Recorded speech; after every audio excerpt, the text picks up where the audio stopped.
જય હિન્દ મિત્રો, હું ભરાડિયા વિજય કેવલ્ય એજ્યુકેશનમાં તમારું સ્વાગત કરું છું. તો આજે આપણે 3 ફેબ્રુઆરી 2026ના જે પરીક્ષામાં પૂછાઈ શકે તેવા મહત્વપૂર્ણ કરંટ અફેર્સના પ્રશ્નો જોવાના છીએ. તો જો તમે આવા ને આવા રોજ કરંટ અફેર્સના પ્રશ્નો મેળવવા માંગો છો તો મારી ચેનલ કેવલ્ય એજ્યુકેશનને સબસ્ક્રાઈબ કરજો, વિડીયોને લાઇક કરજો, શેર કરજો અને કોમેન્ટ કરજો. તો ચાલો હવે વધારે સમય ન બગાડતા ડાયરેક્ટ પ્રશ્નો જોઈએ છીએ આપણે. ચાલો, તો પહેલો પ્રશ્ન શું છે જોઈએ. વિંગ્સ ઇન્ડિયા 2026માં એવિએશન ઇકોસિસ્ટમના પ્રચાર માટે શ્રેષ્ઠ રાજ્ય પુરસ્કાર કયા રાજ્યને મળ્યો છે? તો એ છે ઉત્તરાખંડ રાજ્યને મળેલો છે. કોને મળેલો છે? ઉત્તરાખંડને. ઓકે. પ્રશ્ન બીજો જોઈએ.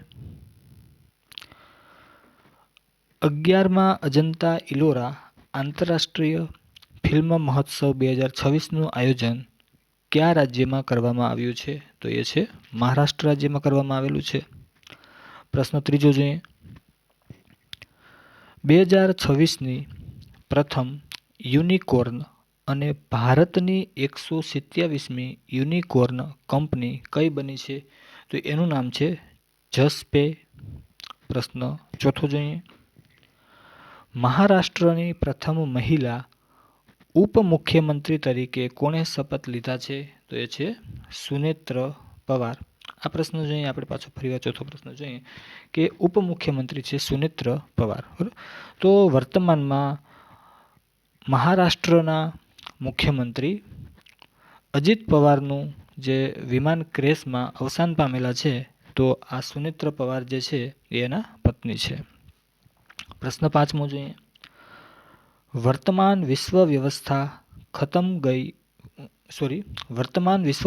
ખતમ થઈ ગઈ છે એવું યુરોપના કયા નેતાએ નિવેદન આપ્યું છે? તો એમાં આવશે મારિયો ડ્રાગી.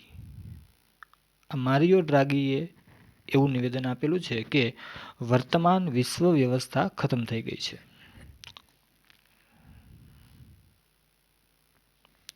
પ્રશ્ન છઠ્ઠો જોઈએ.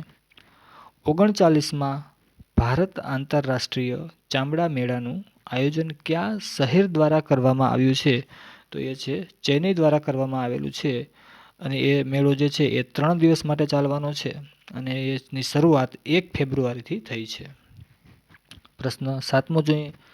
39માં સૂરજકુંડ આંતરરાષ્ટ્રીય આત્મનિર્ભર શિલ્પ મેળાનું આયોજન ક્યાં કરવામાં આવી રહ્યું છે?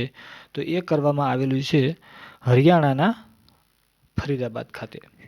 અને આ મેળો જે છે સૂરજકુંડ આંતરરાષ્ટ્રીય આત્મનિર્ભર શિલ્પો મેળો જે છે તે 31 જાન્યુઆરીથી લઈ અને 15 ફેબ્રુઆરી 2026 સુધી ચાલવાનો છે. પ્રશ્ન આઠમો જોઈએ. વર્ષ 2025 માટે ઇન્દિરા ગાંધી શાંતિ પુરસ્કાર કોને એનાયત કરવામાં આવ્યો છે? તો એ છે ગ્રાકા માશેલ, એને એનાયત કરવામાં આવેલો છે. પ્રશ્ન નવમો જોઈએ. 14 વર્ષના વિરામ બાદ કયા દેશે ફરી પાકિસ્તાન સાથે સીધી હવાઈ સેવા શરૂ કરી હતી? તો એ છે બાંગ્લાદેશ. જો પાકિસ્તાનમાંથી આપણે બાંગ્લાદેશમાં જવું હોય તો અત્યાર સુધી છે આપણે ડાયરેક્ટ કોઈ પણ વ્યક્તિ પાકિસ્તાનમાં છે એને બાંગ્લાદેશ જવું હોય તો ત્યાંથી કોઈ પણ વ્યક્તિ ડાયરેક્ટ બાંગ્લાદેશ ન જઈ શકે, એને ક્યાંક વચમાં લેન્ડિંગ કરવું પડતું હતું, બરાબર. પણ હવે શું છે તો કે પાકિસ્તાનમાંથી જે પ્લેન ઉપડશે એ ડાયરેક્ટ સીધું બાંગ્લાદેશમાં જશે. ઓકે, ચાલો. પ્રશ્ન 10મો જોઈએ. ઓસ્ટ્રેલિયન ઓપન 2026 ફાઇનલમાં પુરુષ એકલનો ખિતાબ કોણે જીત્યો છે? તો એ છે કાર્લોસ અલ્કારાસ. અને એને કોને હરાવીને જીતેલો છે? તો એ નોવાક જોકોવિચને હરાવી અને એને આ ખિતાબ જીતેલો છે. ચાલો નેક્સ્ટ જોઈએ. 11મો પ્રશ્ન જોઈએ. ICC men's T20 world cup 2026નું આયોજન કયા દેશમાં થવાનું છે? તો એ છે ભારત અને શ્રીલંકામાં ICC men's T20 world cup 2026નું આયોજન થવાનું છે. પ્રશ્ન 12મો જોઈએ. કઈ બેંકે ચક્ર નામનું સેન્ટર ઓફ એક્સલન્સ શરૂ કરેલું છે? તો એ આપણી બેંક છે SBI, state bank of India. પ્રશ્ન 13મો જોઈએ. બજેટ 2026-27માં દિવ્યાંગજનો માટે કઈ નવી યોજના જાહેર કરવામાં આવી છે? તો એ છે દિવ્યાંગજન કૌશલ યોજના. પ્રશ્ન 14મો જોઈએ. તાજેતરમાં સમાચારમાં રહેલું ઓપરેશન હેરોપ કયા દેશ સામે ચલાવવામાં આવી રહ્યું છે? તો એ છે પાકિસ્તાન. તો મિત્રો, જો વિડીયો સારો લાગ્યો હોય તો વિડીયોને શેર કરજો, લાઈક કરજો અને કોમેન્ટ કરજો.